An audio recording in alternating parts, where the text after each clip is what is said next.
Exercise start कर रहे हैं। 11.4 एक्सरसाइज जो है हमारे पास, देखो इस 11.4 एक्सरसाइज में क्या है, हमें बात करनी होगी कि हमें अगर कोई ना डिफरेंशियल इक्वेशन दे रखी होगी और हमें उसका सोल्यूशन निकालना होगा, और उसका वो जो सोल्यूशन निकालना होगा, देखो उसमें ना एक्स और वाई दो टर्म्स में होगा हमारे पास सारा कुछ। तो हम करेंगे क्या, सोल्यूशन निकालने के लिए मतलब मुझे y की वैल्यू निकालनी है यूजिंग dy, क्योंकि डेरिवेटिव की फॉर्म दे रखी होगी। डेरिवेटिव का उल्टा क्या होता है, इंटीग्रेशन। तो अगर मुझे इसकी सोल्यूशन यानी कि मुझे अगर y निकालना है तो मुझे इसका क्या करना पड़ेगा, इंटीग्रेशन करना पड़ेगा ना। तो अब हम करेंगे क्या कि ना x और y जो दो टर्म्स में हमें दे रखा होगा जो भी चीज, हम उसको इंटीग्रेट करेंगे by using the method of variable separable. कि देखो हम इंटीग्रेशन तो अप्लाई कर रहे हैं, लेकिन इंटीग्रेशन भी हमें जो अप्लाई करना होता है, या एक टाइम पे एक ही विद रिस्पेक्ट टू इंटीग्रेशन हो सकता है, या एक्स के विद रिस्पेक्ट टू कर लो या वाई के विद रिस्पेक्ट टू कर लो। तो हम करेंगे क्या, इक्वेशन की फॉर्म है यानी कि कोई लेफ्ट साइड होगी कोई राइट साइड होगी, हम किसी भी तरफ, एक तरफ हम x के कोऑर्डिनेट्स कर लेंगे सारे इकट्ठे, और दूसरी तरफ क्या कर लेंगे हम सारे y के कोऑर्डिनेट एक तरफ कर देंगे। ठीक है, वेरिएबल सेपरेबल का मतलब ही यही है कि जो भी x और y दो टाइप के वेरिएबल हैं, हम उनको सेपरेबल कर लें, मींस सेपरेट कर लें। तो x के एक तरफ हो गए, y के एक तरफ हो गए, और फिर हम लाइन क्या लिखेंगे, लाइन हमारे पास क्या होगी, इंटीग्रेटिंग बोथ साइड। अब हम ये नहीं लिखेंगे विद रिस्पेक्ट टू x या विद रिस्पेक्ट टू y, हम सिंपल लिखेंगे इंटीग्रेटिंग बोथ साइड। अगर लेफ्ट साइड में y के कोऑर्डिनेट्स पड़े हैं तो इसका सीधा सीधा मतलब ये है कि मुझे लेफ्ट साइड को इंटीग्रेट करना है विद रिस्पेक्ट टू y, और राइट साइड को इंटीग्रेट करना है विद रिस्पेक्ट टू x। और क्योंकि इसकी कोई लिमिट नहीं है, लिमिट नहीं दे रखी होगी, कोई लोअर लिमिट कोई अपर लिमिट नहीं है। बताया था मैंने कि जब भी हम इंटीग्रेशन करते हैं तो कोई कांस्टेंट क्वांटिटी c भी आती है, तो प्लस में इंटीग्रेशन कांस्टेंट c भी आएगा इसमें। c सिर्फ किस में नहीं आता, जब लिमिट दी हो। ठीक है, और ये जो c होगा वो मैं अपनी तरफ से भी रख सकती हूँ, क्योंकि अगर मान लो कि x का जो मैं इंटीग्रेशन कर रही हूँ, अगर वो मेरे पास फॉर्म कोई लॉग की फॉर्म में आए, y का इंटीग्रेशन कर रही हूँ अगर वो भी लॉग की फॉर्म में आए, तो इसका मतलब मुझे c जो कांस्टेंट क्वांटिटी लेनी है ना, वो भी कोई सिंपल c लेने की बजाय log c की फॉर्म में लेनी है। अगर इंटीग्रेशन x का किया तो कोई e पावर x टाइप की form I, exponential form I, y वाले में भी अगर एक्सपोनेंशियल टाइप की फॉर्म आई, तो जो मुझे c लेना होगा वो मैं कैसे लूंगी, e raise to the power c की फॉर्म। ये चीज हमेशा ध्यान रखना। अगर x और y में कोई टेंजेंट इनवर्स या टेंजेंट ऐसा कुछ बन रहा है, तो c मुझे टेंजेंट c या टेंजेंट इनवर्स c या साइन c या साइन इनवर्स c ऐसे फॉर्म का ही लेना है। ठीक है, ताकि हम उनको कंबाइन करके और सिंपल मेरे पास ताकि मैं बाद में ना एंगल्स को उनको कंपेयर कर सकूं, ताकि वो मेरे टेंजेंट इनवर्स ही खत्म हो जाए। इस तरीके से मुझे उसकी फॉर्म बनानी होगी, और सिंपल x, y और c में मेरा रिजल्ट रह जाए। ठीक है, ये जो x, y और c में जो मेरा रिजल्ट आएगा वो मेरा क्या हो जाएगा, complete solution of that differential equation. ठीक, फिर हमें इसमें और एक टाइप के सम आएंगे जिसमें फिर मुझे x और y की वैल्यूज भी दी होगी। जब हमारा कंप्लीट सॉल्यूशन निकल जाएगा ना एंड में, उसके बाद उसमें करना क्या, उसमें x और y की वैल्यू पुट कर देना। देखो जो कंप्लीट सॉल्यूशन आएगा वो x, y और c की फॉर्म में आएगा, तीन फॉर्म में आएगा। x और y की वैल्यू मुझे क्वेश्चन में दी होगी, बाद में उस x, y की वैल्यू को उस क्वेश्चन में सॉल्यूशन में पुट करोगे, वैल्यू किसकी आ जाएगी, c की। c की वैल्यू आ गई, c की जो वैल्यू आएगी ना बाद में उस कंप्लीट सॉल्यूशन में पुट कर दोगे, तो नया जो मेरे पास रिजल्ट बना only in the form of x and y, उसको हम क्या बोलते हैं, पर्टिकुलर सॉल्यूशन। बताया था कल भी मैंने कि पर्टिकुलर सॉल्यूशन हम कैसे निकाल सकते हैं, कि जो x और y की वैल्यू है उसको बाद में हम पुट कर देंगे, वैल्यू c की आ जाएगी, c की वैल्यू को फिर से उसी कंप्लीट सॉल्यूशन में पुट करेंगे, और वहां से जो मेरे पास नई इक्वेशन बनेगी in the form of x and y, वो मेरे पास क्या हो जाएगा, particular solution of that value. Particular solution किस लिए बोला, क्योंकि वो पर्टिकुलर x की कोई पर्टिकुलर वैल्यू और y की कोई एक पर्टिकुलर वैल्यू के लिए निकला मेरे पास सॉल्यूशन। अदरवाइज तो जब तक हमारे पास c की फॉर्म चल रही थी तो मैं x की कोई भी वैल्यू हो सकती थी, y की भी कोई भी वैल्यू हो सकती थी, लेकिन जब मेरे पास मैंने x और y की वैल्यू पुट ही कर दी तो मतलब एक पर्टिकुलर वैल्यू के लिए हो गया ना, इसीलिए इस टाइप के सोल्यूशन को क्या बोला जाता है, पर्टिकुलर सोल्यूशन। ठीक है, पर्टिकुलर और कंप्लीट सोल्यूशन में फर्क पता चला। कंप्लीट सोल्यूशन में x और y की कोई भी वैल्यूज हो सकती थी, c की भी उसके ऊपर depending upon x and y की वैल्यूज, c की भी कोई भी वैल्यू हो सकती थी। लेकिन जब मैंने x और y की कोई एक वैल्यू पुट कर दी तो c की भी कोई एक वैल्यू आएगी, तो इसीलिए हमने उसको क्या बोला है, पर्टिकुलर सोल्यूशन। ठीक है, तो अब देखो हमें वेरिएबल सेपरेबल मेथड का यूज करना है, करते हैं हम इसकी एक्सरसाइज। देखो फर्स्ट सम क्या है हमारे पास, dy by dx is equals to tangent square x। मुझे इसका क्या करना है, सोल्यूशन फाइंड आउट करना है। सोल्यूशन मींस y की वैल्यू फाइंड आउट करनी है हमें इन टर्म्स ऑफ x। अगर देखो मैंने अभी तुम्हें बताया कि मुझे करना क्या है कि y के कोऑर्डिनेट्स एक तरफ, x वाले सारे एक तरफ, तो dy को मैं लिख सकती हूँ टेंजेंट स्क्वायर dx।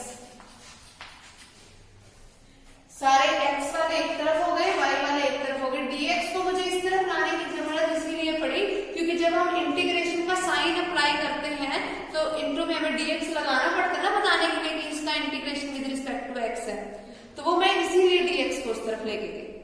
ठीक है, अब देखो टेंजेंट स्क्वायर का डायरेक्ट इंटीग्रेशन तो है नहीं हमारे पास, तो मैं इसको ऐसे लिख सकती हूँ dy is equals to secant square x माइनस में 1 इंटू में dx लिख सकते हैं। अब इसका कर दो इंटीग्रेटिंग बोथ साइड, सिर्फ लिखोगे integrating both side, with respect to x वगैरह कुछ भी नहीं लिखोगे। क्यों? क्योंकि लेफ्ट में विद रिस्पेक्ट टू y होगा और राइट में विद रिस्पेक्ट टू x होगा। जब हम इसका इंटीग्रेशन करेंगे इंटीग्रेटिंग बोथ साइड, तो ये मेरे पास क्या काम करेगा, 1 इंटू dy, 1 का integration y is equals to secant square x dx का इंटीग्रेशन क्या आ जाएगा, टेंजेंट x, फिर माइनस है 1 का इंटीग्रेशन x, क्योंकि यहाँ पे x के विद रिस्पेक्ट टू इंटीग्रेशन हो रहा है, प्लस में इंटीग्रेशन कांस्टेंट c, और नीचे लाइन में लिखोगे where c is the integration constant. और अब ये जो रिजल्ट आ गया वो मेरे पास आ गया solution of this differential equation. समझ आ गई बात? नेक्स्ट हम देखो अब हमारे पास क्या है, e की power x dy by dx is equals to 1। ठीक है, x वाले एक तरफ करने, y वाले एक तरफ, dx उधर लेके जाओगे, e की पावर x भी उधर लेके जाओगे, तो dy is equals to dx, क्योंकि 1 into dx dx divided by में पड़ा e की पावर x, जिसका मतलब क्या हुआ, e की पावर माइनस x dx। अब सिंपली फिर से इसका इंटीग्रेशन, ठीक इस तरीके से करेंगे। जो थर्ड वाला है बस उसमें dx को उस तरफ ले जाना, फिर वो x square dx plus sign 3x dx हो जाएगा फर्स्ट के थर्ड में। ठीक है, फिर फोर्थ वाला पॉइंट क्या है, sine inverse of dy by dx is equals to किसके है, x के। ठीक है, अब देखो sine inverse of dy by dx, अगर मैं दोनों तरफ साइन अप्लाई कर दूं तो ये क्या बना, dy by dx is equals to sine of x, ये बन गया। तो dy is equals to sine x dx, और अब सिंपली इसका इंटीग्रेशन, साइन x का डायरेक्ट इंटीग्रेशन का फॉर्मूला है हमारे पास, क्लियर।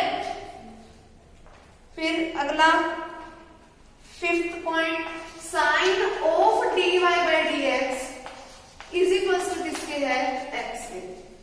इट मींस क्या हुआ, that dy by dx is equals to किसके आ गया, साइन इनवर्स x के, ये हो गया। फिर dy is equals to sine inverse x dx। अब अगर मैं इसके दोनों साइड इंटीग्रेशन अप्लाई करूं, dy का इंटीग्रेशन y और साइन इनवर्स x का इंटीग्रेशन क्या होता है, 1 by root of 1 minus x square, यही फॉर्मूला है ना हमारे पास, और फिर प्लस में इंटीग्रेशन कांस्टेंट c, ये इसका रिजल्ट हो जाएगा। क्लियर। अगला देखो second sum, 1 plus cos x into dy is equals to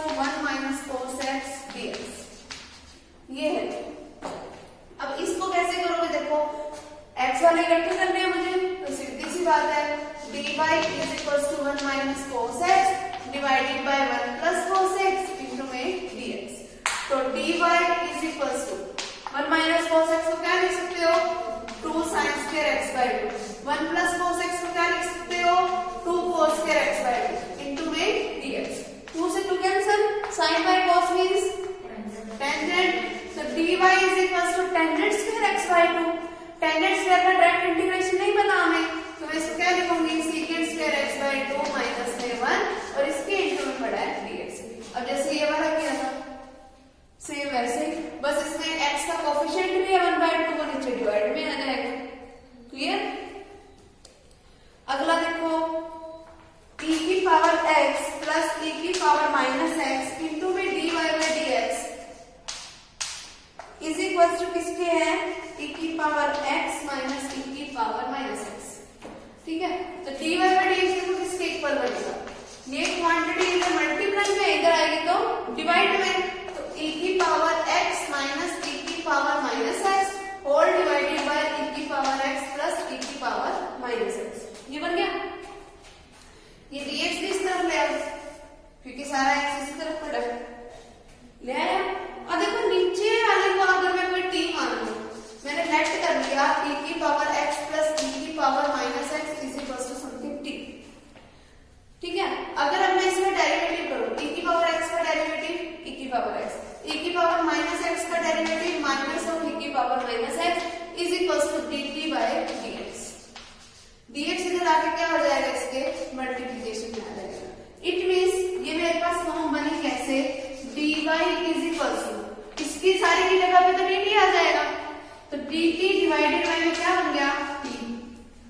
ठीक है, और 1/t का डायरेक्ट इंटीग्रेशन क्या होता है, log mod ऑफ t। ठीक है, तो ये मेरे पास क्या बन गया, y is equal to log mod of t। t क्या है मेरे पास, e की पावर x प्लस e की पावर माइनस x और प्लस में c। ये इसका सोल्यूशन हो गया।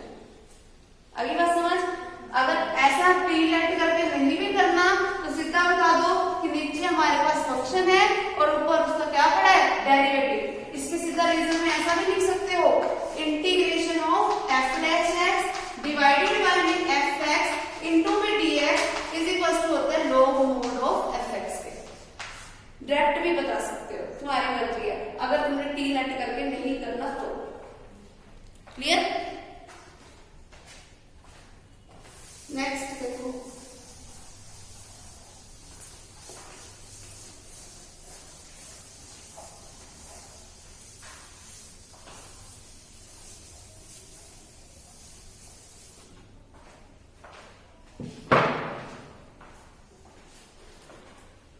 देखो नेक्स्ट वाले में root of a plus x into dy by d x plus का x इज इक्वल टू 0। ठीक है, इसको मैं क्या लिख सकती हूँ, root of a plus x into dy by d x is equal to minus x. ये क्वांटिटी कहाँ आ सकती है, इसके डिवाइड में आ सकती है। फिर अगर मैं इसको कुछ ऐड सब्ट्रैक्ट करना चाहूँ, देखो dy is equal to minus मैंने ले लिया बाहर, x को रहने दिया अंदर अकेला, a ऐड भी कर दिया और a सब्ट्रैक्ट भी कर दिया। फिर डिवाइडेड बाय में जो root of a plus x था ना, वो एक बार लिख दिया इस क्वांटिटी के नीचे, एक बार लिख दिया इस क्वांटिटी के नीचे, और इनटू में पड़ा है dx। समझ आ गया, ऐसा सब पहले भी किया हमने। फिर dy is equal to minus of, यहां से क्या बना, देखो a प्लस एक्स की पावर 1 है, यहाँ पे a प्लस एक्स की पावर क्या है 1/2, कैंसिल आउट करके क्या बना, root of a plus x. फिर इसके इनटू में पड़ा है dx, ताकि मैं अलग अलग इंटीग्रेशन अप्लाई कर सकूं। अब एक माइनस ये रहा, तो ये क्या हो गया प्लस।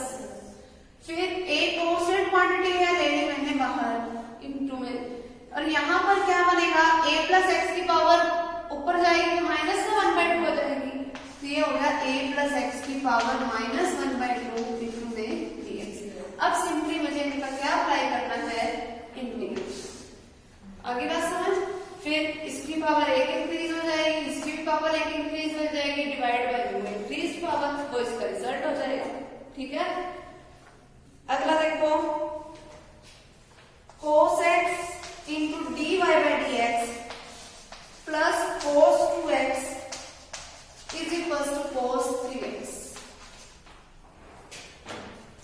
देखो cos x into dy by d x is equal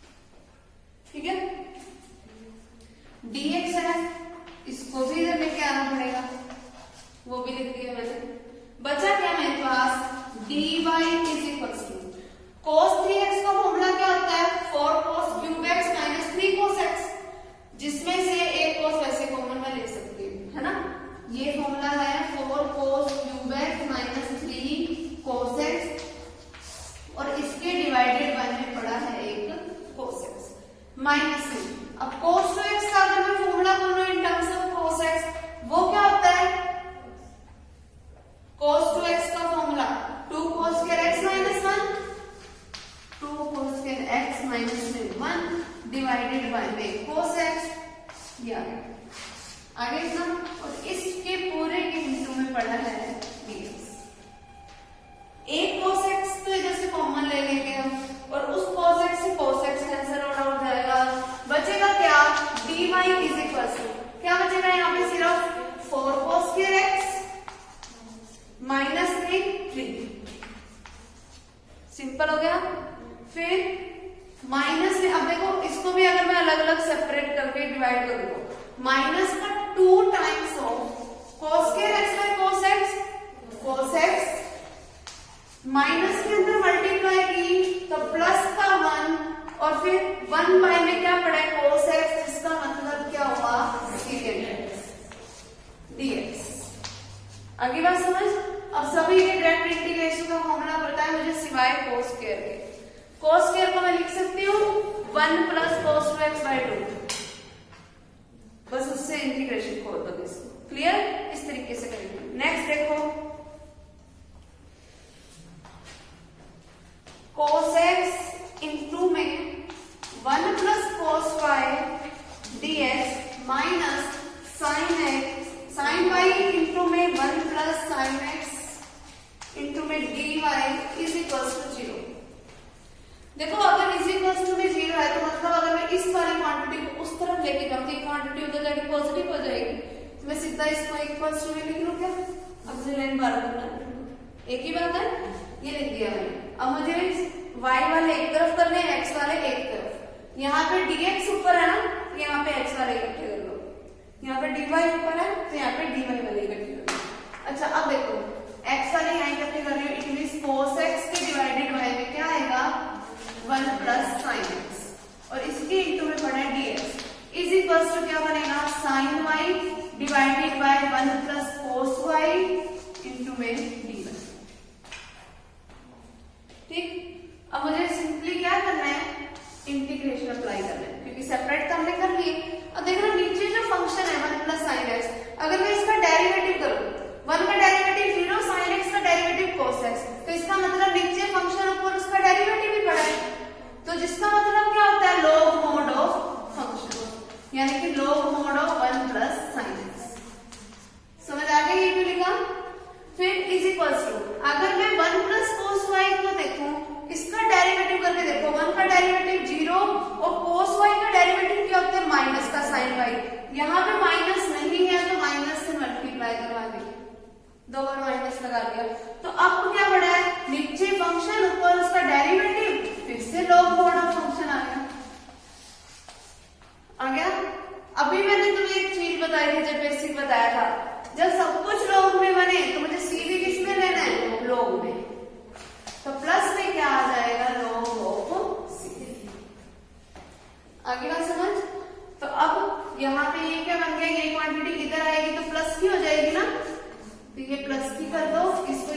ठीक है।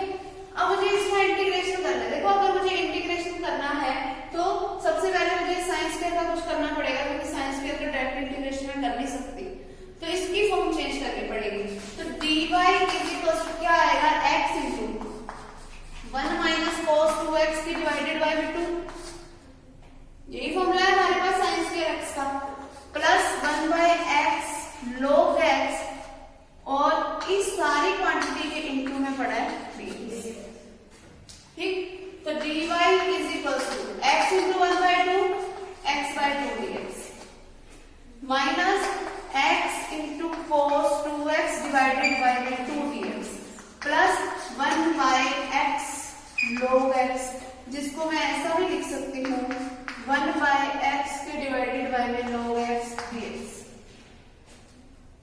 अब अगर मैं हर जगह पे इंटीग्रेशन अप्लाई करूं, यहाँ पे क्या बनेगा y 1/2 कांस्टेंट क्वांटिटी है बाहर, x का इंटीग्रेशन क्या आएगा x²/2, फिर माइनस में 1/2, इस पे तो प्रोडक्ट रूल लगा के इंटीग्रेशन सॉल्व कर लोगे आयरन रूल का यूज करके। ठीक है, ये तो हमारा सिंपल हो जाएगा इसका इंटीग्रेशन। ये देखो ये वाली क्वांटिटी, अगर log x को मैं कोई t मानूं तो ऊपर उसका डेरिवेटिव की फॉर्म पड़ गया, अगर नीचे फंक्शन ऊपर उसका डेरिवेटिव हो तो क्या होता है log mode of function. Function क्या है, क्या बनेगा log mode of log x और प्लस में इंटीग्रेशन कांस्टेंट। अगला समझ, अगला देखो,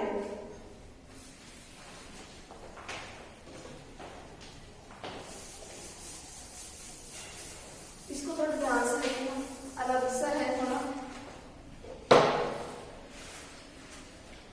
dy by dx is equals to 1 divided by sin raised to the power 4x plus cos raised to the power 4x, ये है हमारे पास। तो ये क्या बना मेरे पास, dy by dx is equals to 1 by sin power 4 को मैं लिख सकती हूँ sin स्क्वायर x का square plus cos square x का स्क्वायर, लिख सकते हैं। फिर स्क्वायर को कंप्लीट करने के लिए 2 sin square x cos square x मैंने ऐड भी कर दिया और सब्ट्रैक्ट भी कर दिया। ठीक है, तो अब ये क्या बना, dy by dx is equals to 1 divided bye, देखना a square plus b square plus 2ab, यानी कि a प्लस b का होल स्क्वायर, यानी कि sin square x plus cos square x का होल स्क्वायर बन गया। यहां तक की टर्म्स यूज हो गई। इसको देखो, अब यहां पर मैं इसको ऐसे लिख सकती हूँ 2 को 4/2 करके,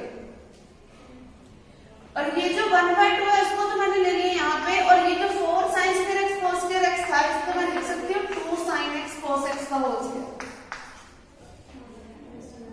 ठीक है, फिर dy by dx is equals to 1 divided bye sin square x plus cos square x 1। ठीक है, क्या बनेगा 1 minus 1/2 2 sin x cos x का मतलब क्या है sin स्क्वायर 2x। ठीक है, तो dy by dx is equals to 1 divided bye, ये जो 1 है इसकी जगह पे मैं फिर से लिख सकती हूँ sin square 2x plus cos square 2x, same उसी एंगल की फॉर्म में लिखा मैंने जो यहाँ पर एंगल पड़ा था, minus 1/2 sin square 2x।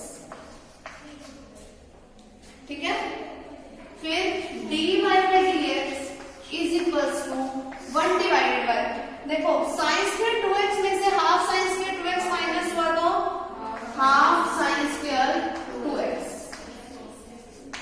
Plus में पड़ा है cos स्क्वायर 2x। ये जो dx इधर था वो लेगी मैं इधर। ठीक है, तो dy देखो मेरे पास अब क्या बना, अगर देखो ये वाली चीज है तो इसका मुझे इंटीग्रेशन करना है, इंटीग्रेशन करना पड़ेगा, तो वो मैं करूंगी क्या, सबको डिवाइड कर दो किससे, ऐसे वाला पहले भी क्या हुआ है, सबको डिवाइड किससे कर देंगे हम, cos स्क्वायर x से। cos स्क्वायर से डिवाइड करोगे, न्यूमरेटर को cos स्क्वायर से डिवाइड किया, 1 को cos स्क्वायर से डिवाइड करोगे तो क्या आएगा secant square 2x divided bye, इसको cos स्क्वायर से डिवाइड करोगे half of tangent square 2x, फिर प्लस में cos स्क्वायर 2x है cos स्क्वायर 2x यानी कि 1 इनटू में आ गया ये dx। अब टेंजेंट टू एक्स को कोई समथिंग 3 मान लो, ठीक है, और फिर ऊपर उसकी कैसे फॉर्म पड़ी है, डेरिवेटिव हो जाएगा सिंपली, ठीक है। ये तरीका करना है इसके लिए, ठीक। तो नेक्स्ट के लिए जो तुम्हारा काम है, जो तुमने करके आना है, 4 सम तक ट्राई करके आने हैं, ठीक है।